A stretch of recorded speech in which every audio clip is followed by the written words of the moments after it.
Di bumi Nusantara yang kaya akan tradisi dan kearifan lokal, ulama selalu menjadi cahaya penuntun umat. Di pelosok desa hingga jantung kota, suara mereka menyejukkan, petuah mereka menggerakkan. Kini, di tengah perubahan zaman, hadir sosok pemimpin yang dekat dengan akar budaya, mencintai lingkungan, dan menghormati para alim ulama, Kang Deddy Mulyadi. Bukan sekadar pejabat, beliau adalah simbol pemersatu nilai-nilai leluhur dan visi masa depan. Belakangan ini Kang Deddy Mulyadi banyak dihujat oleh kaum elit karena dianggap gubernur konten, yang hanya melakukan pencitraan dan investasi politik. Bagaimanakah pendapat ulama tentang kinerja Kang Deddy Mulyadi?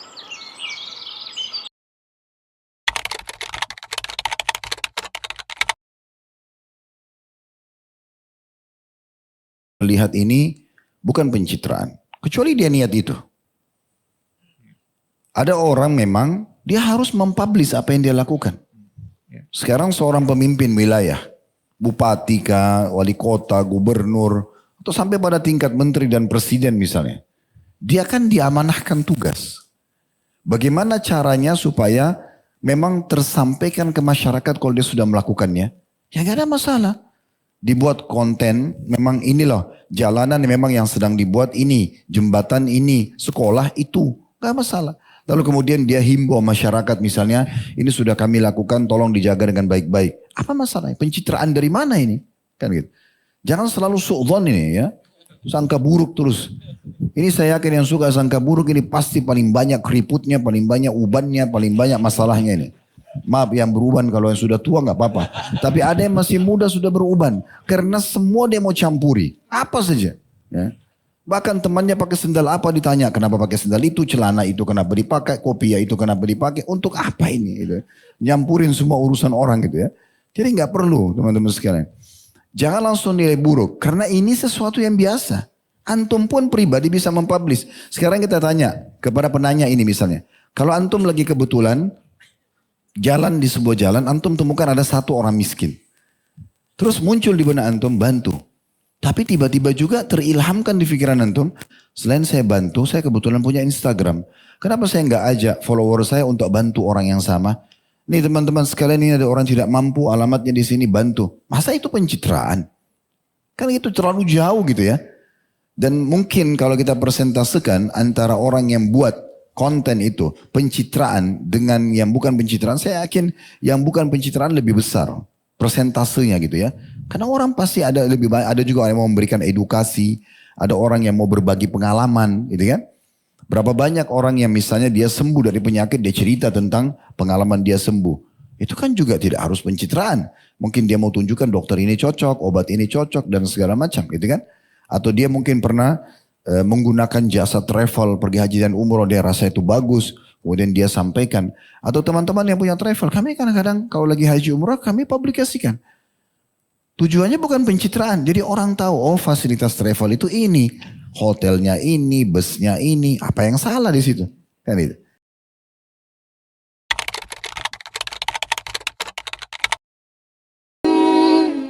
Abdul Hasan Asyadzili itu nate fatwa. Ketika ditanya bagaimana hukumnya amal sirri, amal rahasia, kata Abdul Hasan Asyadzili, gak saiki wayahe iklan afdalu minas sirri. Ngamal terkenal itu lebih apik dibanding sirri. Fa innahum a'lanu bi ma'asihim fa'alinu bi ta'atikum. Mereka sudah memaklumatkan kalau maksiat. Dhisik wong api zina iku isin, ning tempat nakal iku isin. Maksiate dhisik yo sirri, sehingga ibadahnya kudu sirri. Saiki maksiate alani ya, taate sirriyah. Akhirnya dunia sama ini bekmak siap. Tak mereka mereka kadung a'lanu bima asihi, mereka kadung mempertontonkan maksiat mereka. Maka fa'alinu bito'atikum, kamu kalau to'at harus dipertontonkan. Karena itu satu-satunya cara zuhuru to'at alal ma'asi. Padahal agama ini diantara targetnya yuzrohu alad dini, harus zuhur, harus muncul.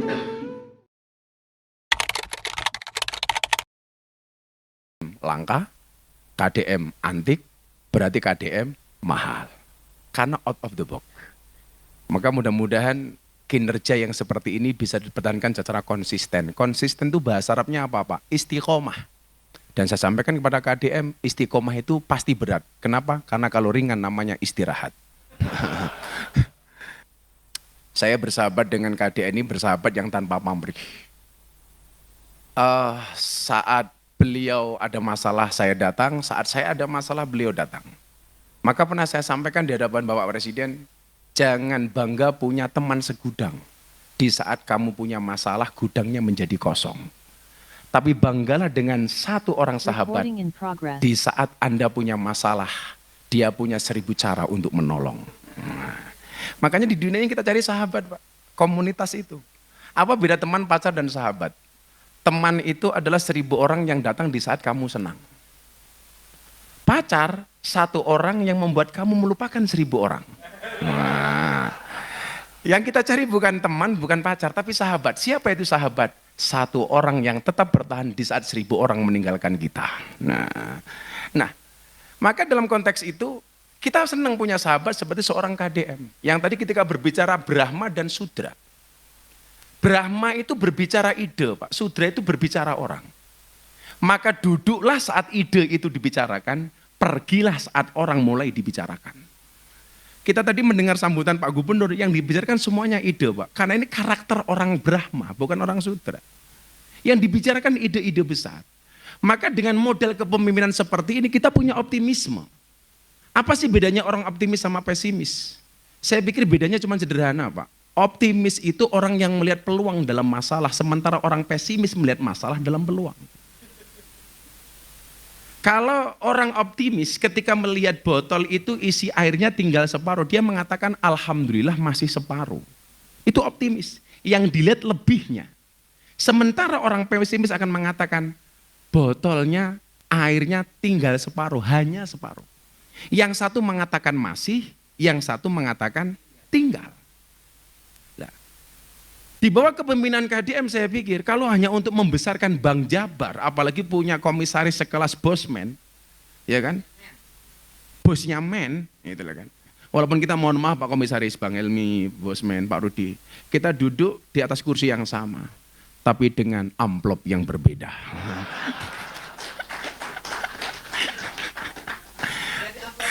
Enggak di-amplopin, ditransfer sekarang gitu. Nah, pola out of the box inilah yang kemudian dibutuhkan oleh orang Indonesia, Pak. Karena Nabi itu ketika menerima wahyu, Pak, cepat, Pak. Enggak banyak pikir, Pak. Kerjanya cepat. Saya kasih contoh. Nabi Musa itu ketika mendapat perintah untuk melawan Fir'aun, enggak pakai mikir, Pak. Kalau pakai mikir, kan enggak berani. Gimana dia mikir Fir'aun, melawan Fir'aun, sementara Musa itu adalah anak angkatnya Fir'aun. Musa ini lahir di zaman rejim Fir'aun yang percaya dengan dukun.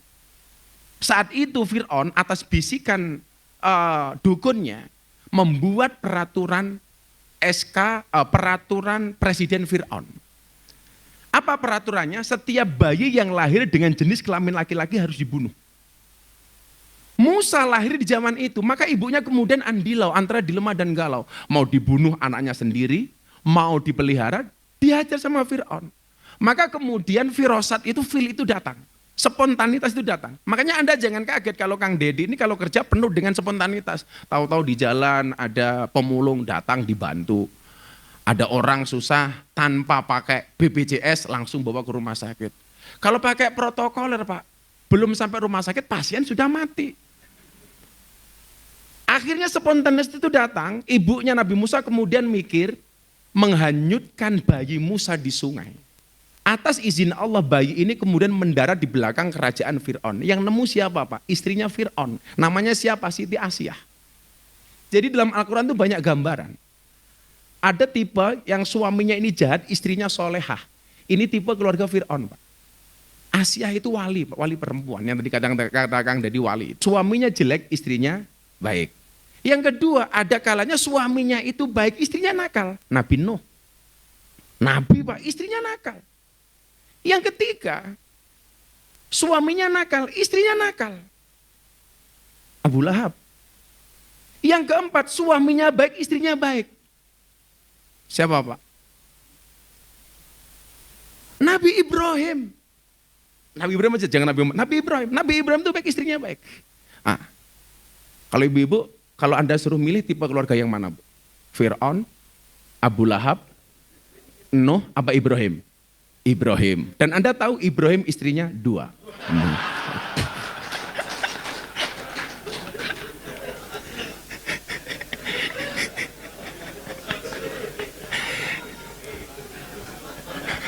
Ibu-ibu langsung bilang, nggak jadi Ibrahim, Pak.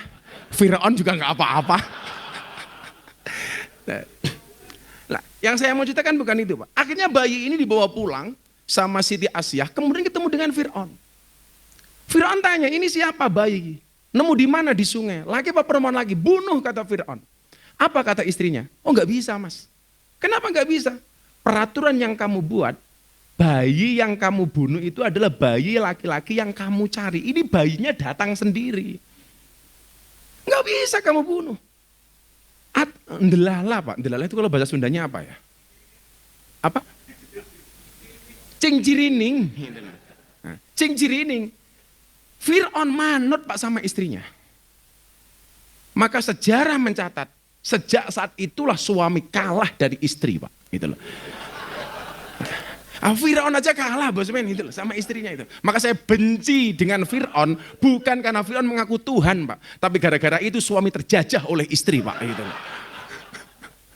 Yang dibutuhkan pemimpin hari ini apa? Spontanitas dan kecepatan. Fir'aun ketika Musa diperintahkan perang melawan Fir'aun, siap saya laksanakan.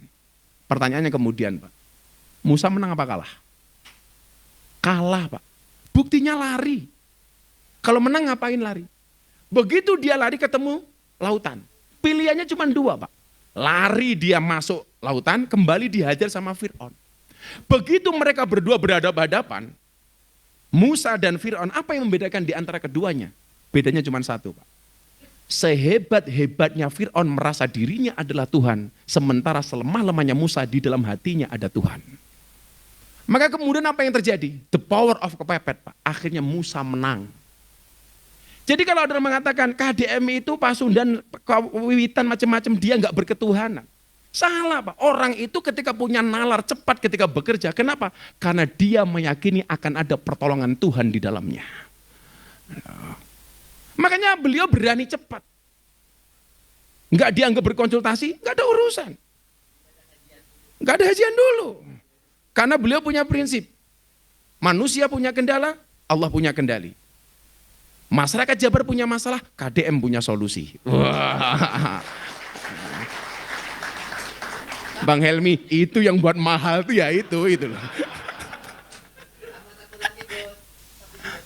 Tapi tidak punya istri. Kalau soal itu urusan pribadi, karena curhatnya sama saya. Nah, cepat, Pak. Nabi Ibrahim ketika diperintah oleh Allah ini mau korban, Pak. Potong leher anakmu Ismail, nggak pakai mikir, Pak.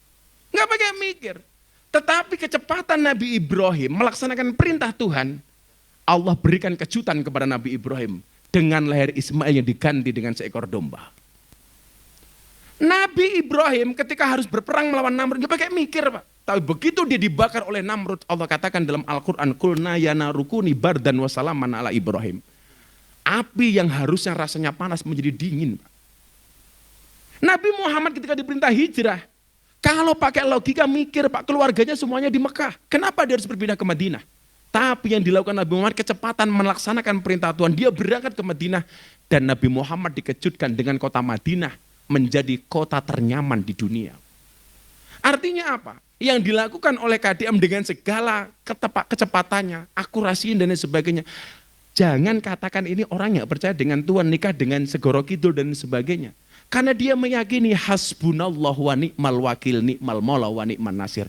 Pertolongan Tuhan itu nyata bagi hambanya yang bekerja dengan ikhlas. Makanya ketika dia dimusuhi, kan lucu, Pak. Ide-ide dari Jawa Barat yang musuhi tokoh-tokoh nasional. Saya bilang sama Kang Deddy, a man without enemies is a man without qualities. Kalau manusia nggak punya musuh berarti dia tidak punya kualitas.